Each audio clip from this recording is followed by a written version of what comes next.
우리 해운대 중일교회 우리 모든 성도님들께 감사드립니다. 또한 이 시간을 통해서 여러분과 같이 만나서 말씀으로 교제하게 됨을 감사드립니다. 우리 먼저 기도하겠습니다. 하나님 아버지 감사드립니다. 지나간 한 주간도 주님의 은혜 가운데 살게 하셔서 감사드립니다. 이 시간에는 우리가 구역 예배를 함께 모이지는 못하지만 이제 이렇게 영상을 통해서 하나님의 은혜를 나누게 하셔서 감사드립니다.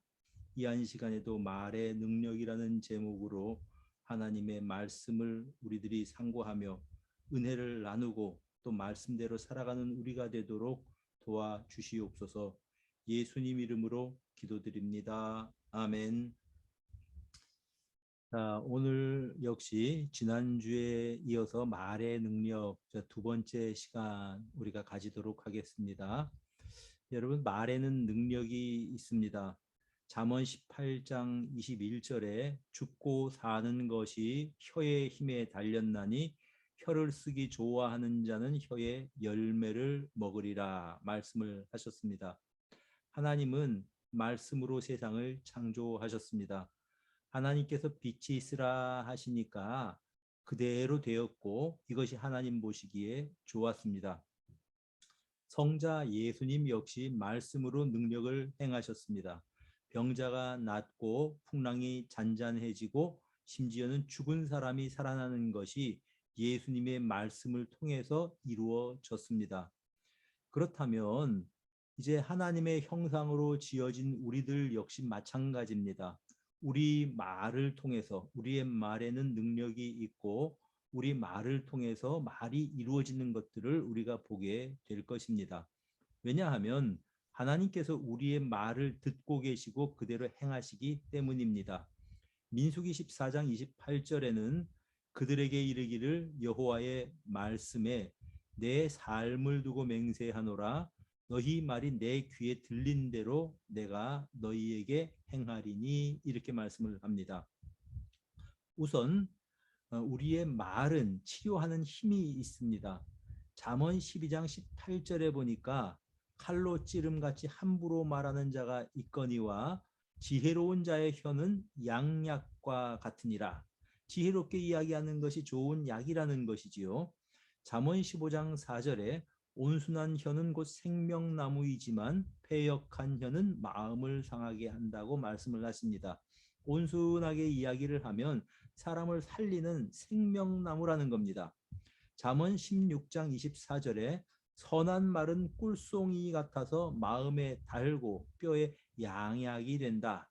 여러분, 선하게 말을 하면 그것이 이제 양약처럼 우리를 치유하는 힘이 있다라고 하는 것입니다. 여러분, 지혜로운 말을 하면, 사랑의 말을 하면 그 말이 사람의 마음을 치유하고 그 사람의 인생을 치유하고 생명을 살린다고 하는 뜻입니다. 우리가 제일 먼저 생각해 볼 수 있는 것이 위로하는 말입니다. 위로하는 말을 하는 사람이 사람을 치유합니다. 이사야서 40장 1절에 하나님께서는 백성을 위로하라고 하셨죠. 너희 하나님이 이르시되 너희는 위로하라 내 백성을 위로하라. 여러분, 우리가 서로 위로하는 말을 할 때 우리의 말을 통해서 사람이 치유되는 것입니다. 다시 말하면 하나님께서 이를 통해서 다른 사람들을 치유하신다 이런 뜻입니다. 우리 모두는 위로가 필요한 사람들입니다. 세상에서 상처를 입고 살아갑니다. 슬픈 일을 겪습니다. 예수님께서는 이 세상에 오셔서 아픈 사람들, 상처 입은 사람들, 슬픔 당한 사람들을 친히 위로해 주셨습니다.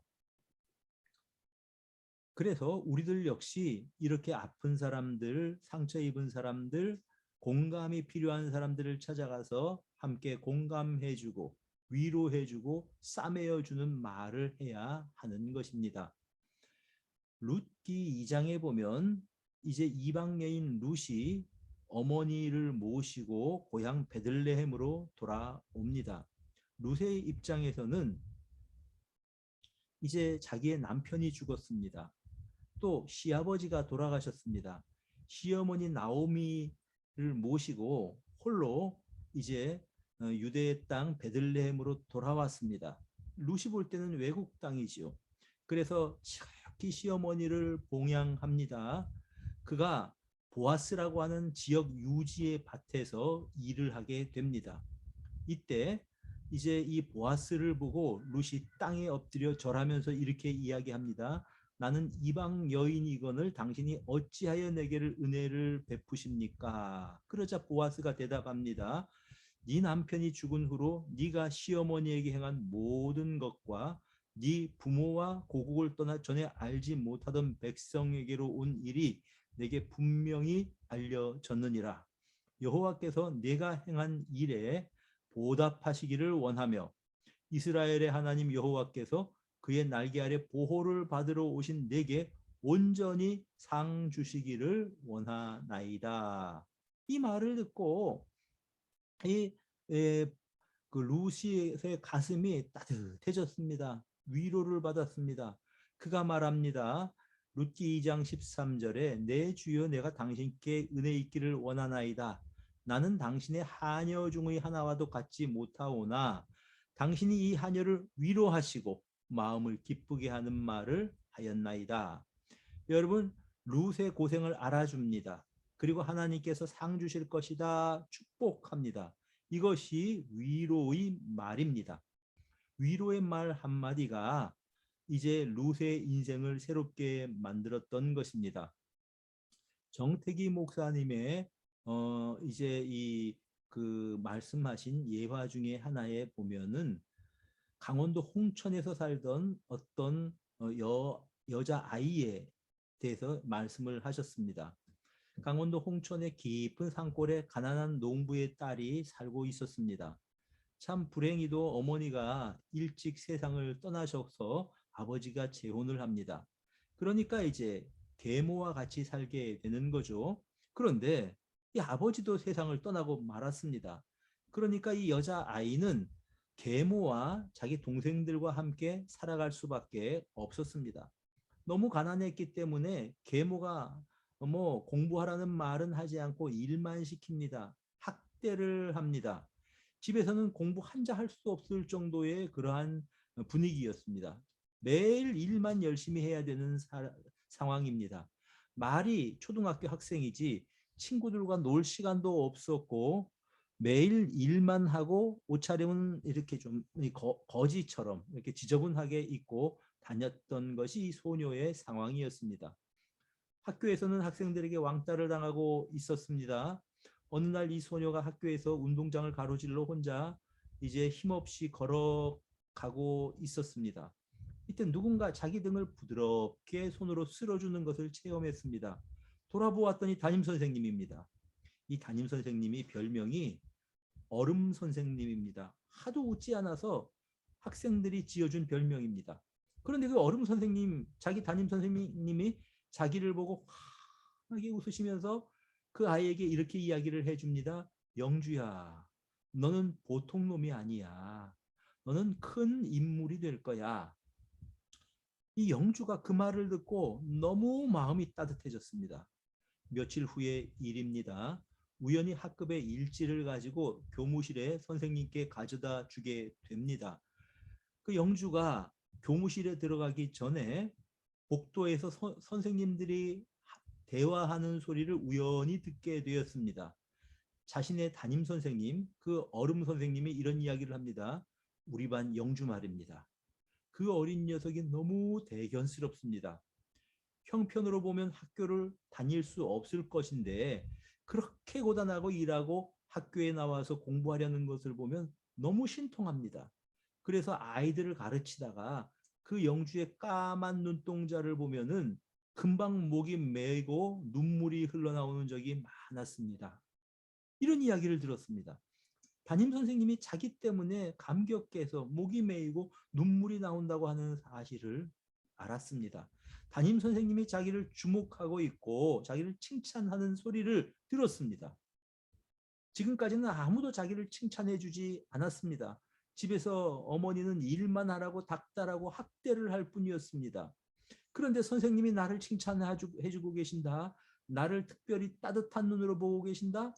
그래서 영주는 위로가 되었습니다. 감동이 되었습니다. 그 다음부터 영주에게 이상한 증상이 나타납니다. 우선 굶어도 배가 고프지 않았습니다. 옷을 잘 못 입어도 주눅들지 않았습니다. 당당했습니다. 왜냐하면 선생님이 자신을 보고 계시기 때문입니다. 영주가 국민학교를 졸업하고 중학교를 진학할 수 없는 형편이었습니다. 그런데 이 아이가 아주 담대하게 면장님을 찾아갑니다. 그래서 자신의 사정을 이야기하고 나중에 갚을 테니까 중학교 입학금을 좀 대어달라고 부탁을 했습니다. 그래서 면장님이 보고 기특하게 생각을 해서 중학교 입학, 고등학교 졸업할 때까지 장학금을 마련하여 주었습니다. 그리고 이 영주가 명문대학에 입학까지 하고 이제 아르바이트를 하면서 학교를 다녀서 드디어 졸업을 해서 좋은 직장에 취직을 하게 됩니다. 그리고 지금은 대기업의 중견 간부로 활동하며 살아가고 있다고 하는 것입니다. 그녀는 이렇게 이야기를 합니다. 내 인생에서 내 삶을 포기하지 않고 살아올 수 있었던 힘은 초등학교 때 국민학교 선생님의 한마디 말이었다고 합니다. 너는 보통 놈이 아니야. 넌 큰 인물이 될 거야.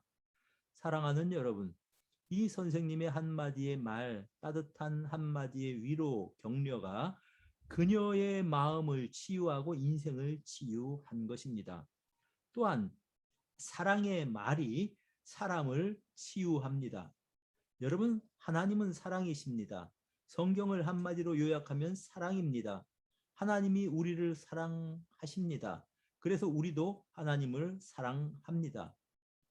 이것이 성경의 요약입니다.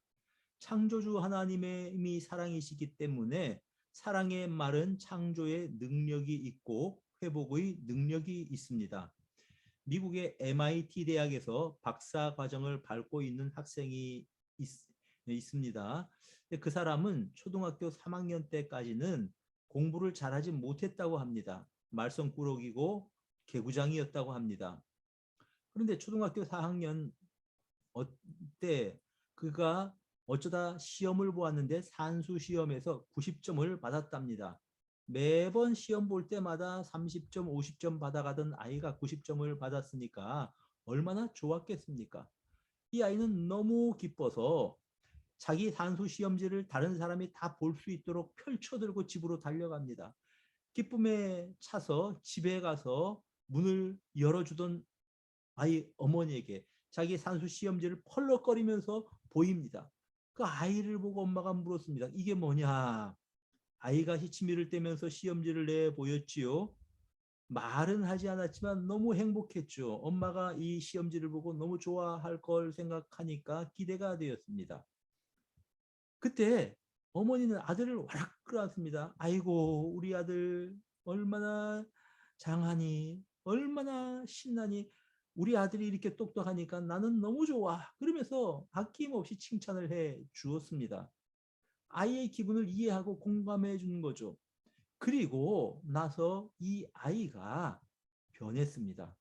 수학에 취미를 가지게 되고 열심히 공부를 하게 되고 결국은 지금 세계적인 대학 MIT에서 지금 공부를 하게 되었다고 합니다. 여러분, 이때 이 엄마의 역할이 굉장히 중요합니다. 사랑으로 그를 끌어안아준 거죠. 뭐 만약에 야 어쩌다 맨날 30점 맞던 아이가 어쩌다 90점 맞았다고 뭐 이게 뭐 대수냐 이렇게 이야기를 했다고 해보십시오. 이 아이는 자신에 대한 긍지를 갖지 못했을 것이고 지금의 이런 아들의 모습이 될 수가 없었을 것입니다. 이와 같이 가슴으로 사랑하는 언어는 사람의 마음을 따뜻하게 만들고 치유하고 인생을 회복시키는 것입니다. 사랑하는 여러분, 위로의 말을 하십시오. 그리고 사랑의 말을 하십시오. 그래서 주변 사람들을 살리는 치유하는 사람들이 되시기를 우리 주님의 이름으로 축복합니다. 기도합시다. 하나님, 우리의 말 한마디 한마디가 이제 사랑의 말, 위로의 말 하게 하셔서 주변 사람들을 살리고 그들에게 이 세상을 아름답게 만들도록 동기를 부여하는 우리 모두가 되도록 도와주시옵소서. 예수님 이름으로 기도드립니다. 아멘. 감사합니다.